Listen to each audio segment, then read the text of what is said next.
video when I described how I had been diagnosed with Parkinson's disease and I didn't get an awful lot of support. Well, that probably applies to you. So during these videos that I decided to create, I thought I'd take you through the various things that I'd covered in my book.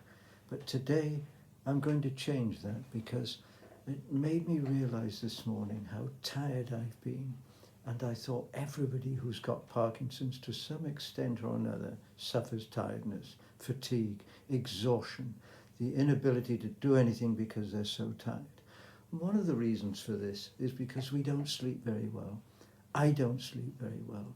And I thought, this is perhaps a better topic to talk about today rather than the details of my book. So I'm just going to focus on sleep and sleep patterns and what happens when we don't get enough. Well, I know what happens to me. I get tired, I get grumpy, and I ache and I hurt.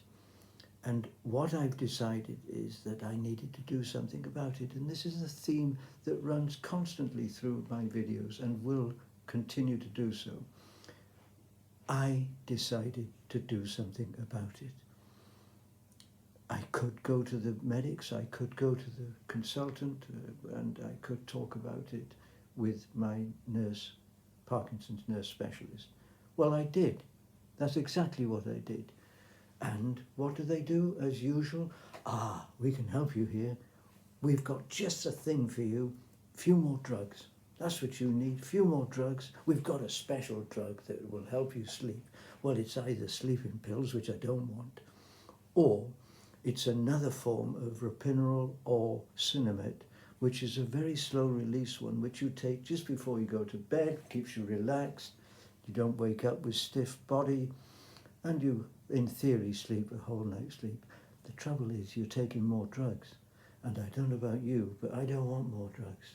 I have seen the results of drugs. I've seen people who've been on drugs for years, and their dosage has gone up and up and up. And what happens? They jerk and they jump and they can't hold their heads properly. No, not for me. I've resisted all attempts to give me more drugs. And in doing so, it's forced me to actually take responsibility for managing my own condition. And that's what I'm saying to you today. You should do the same. So, back to sleep. May I just clear my throat? Sorry about that. And anyway, I haven't been sleeping very well, and I've been waking up at something like 3 o'clock, 4 o'clock, and I'd be awake for half an hour, 3/4 an hour. I couldn't get back to sleep. And what would I do? Well, I'd sometimes get up, make a cup of tea, listen to some music, do some reading, whatever. Then I decided, a good thing is to make use of the time and study languages. Well, it's not a good use of time because I should be asleep. And so I would go back to bed and I'd wake up again an hour later. And so by the time the morning came, I'd had 4 or 5 hours sleep. And it's not enough. It isn't enough. What can we do about it? Well, there are things that we can do about it. There are lots of things we can do about it. The first thing I would recommend to you, and you can't actually buy them in this country, but I would recommend melatonin. Now, it's an interesting thing because in my book, which I'm going to tell you a little bit more about later, but for the moment, in my book, I do mention melatonin, and it's written by, it's called The Melatonin Miracle, their book, the doctor's book. It's written by 2 doctors, and the doctor prescribed it for his mother, who suffered severe Parkinson's disease, and what happened? He gave it to her because melatonin helps you sleep. It puts back the normal internal body clock so that you actually go to bed when it's bedtime and you sleep until it's time to get up. That's what melatonin does. But what this doctor noticed, and this is just an incidental which I've remembered whilst I'm talking to you, what the doctor noticed was that his mother's Parkinson's symptoms started to lessen. And over a period of weeks, she got better and better and better to the point where he was able to reduce her drugs. It was his own mother. And this was as a result of taking melatonin.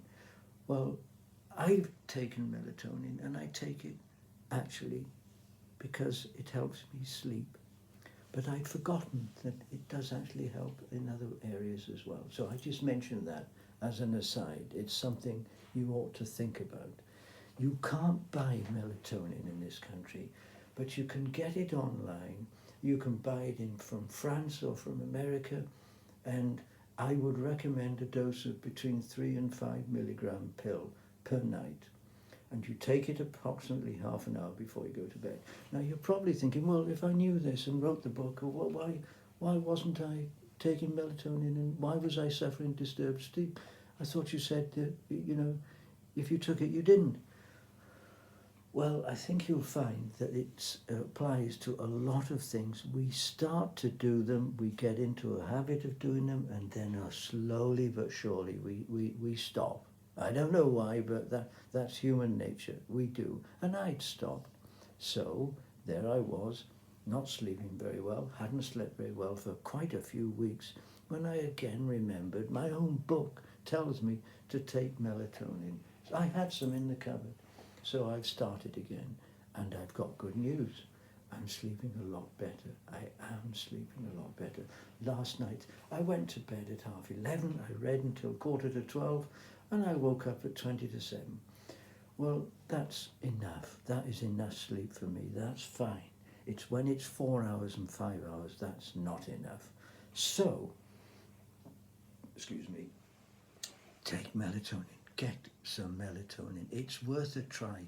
And that is a recurrent theme again in the book that I've written. It's no good relying on the medics to help you, because they can't and won't and don't. You're probably thinking, that's a bit harsh, is it? Well, I do remember, and this is just a quick aside.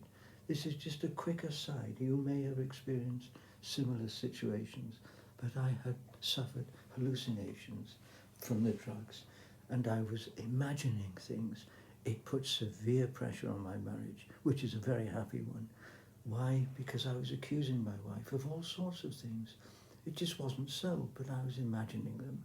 Well, I made an urgent appointment to see the neurologist, my consultant neurologist, and he said to me, well, Mr. Williams, it doesn't normally happen with the drugs that you're on in particular. I said, oh, really? And he said, yes. Anyway, I'll see you in 3 months' time.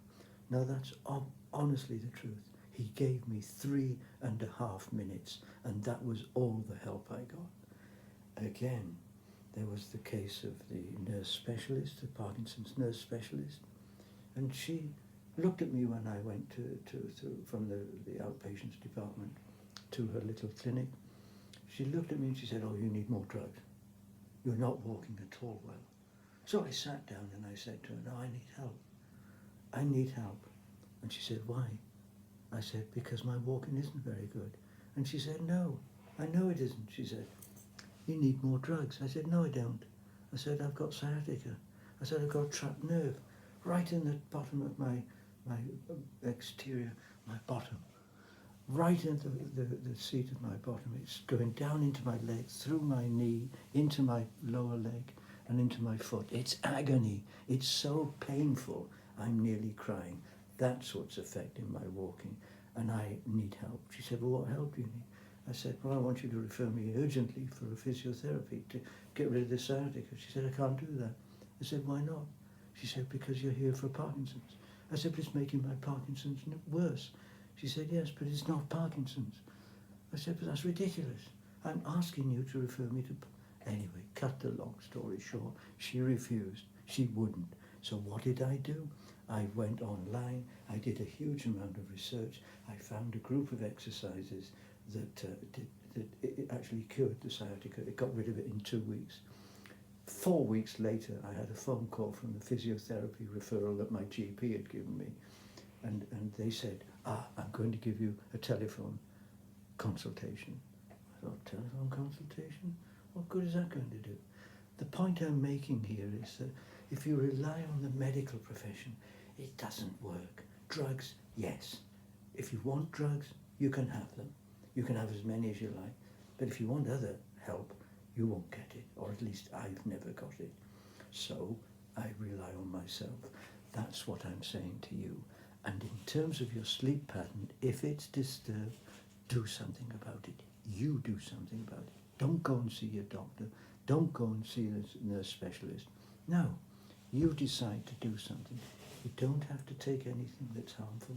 Melatonin is quite safe, low dose, and you will sleep much better. The other thing I did was to use what I call subliminal message audio. I've downloaded it, put it on my iPad, and put my headphones on, and I listen to it whilst I'm going to sleep. And it takes the body through with very pleasant music, and there's an underlying message which is hidden. And in that message, it's encouraging you to sleep well, to relax, etc., etc., etc. So I've had a combination of taking melatonin and this audio, sleep audio. It's called Sleep Easy. And so, what's the result? Well, I'm much better. I am getting good sleep, seriously. And that is as a result of using the audio and taking melatonin. I strongly recommend it to you. If you are suffering sleep deprivation, you need to do something. Don't rely on somebody else. Sort it yourself. Now you're thinking, where do I get melatonin? Go online. You'll easily find somewhere that will supply melatonin. Yes, you have to order it from abroad, and it will come through. It's quite safe, and it's not expensive. The other thing I use, which are these audios, these message audios giving you a subliminal message, which you can't barely hear, and which is behind the music that plays. I play it for 20 minutes as I'm going to sleep. It works. It works. Where do I get them? Well, it's from the website that you can find at the bottom of this video, where it says, I think it says about. That's what it says. It says about. If you click on that, it shows you the links. It shows you a link to takes you to my book, which I've written purely to help people. And it is full of practical advice.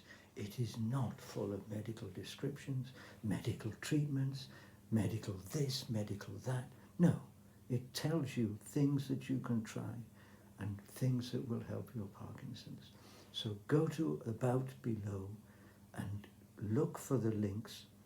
Press the links and it will take you either to the book or it will take you to the website which is selling these audios. So I recommend those to you strongly. And the other thing is, would you please subscribe to my video channel? I would be grateful. I really do wish you well. Please don't just suffer and think the medics are going to help, because it doesn't happen that way. You need to take action yourself. I hope you do, and I look forward to hearing from you as to how you got on. Thank you for listening, and please subscribe to my channel. Thank you.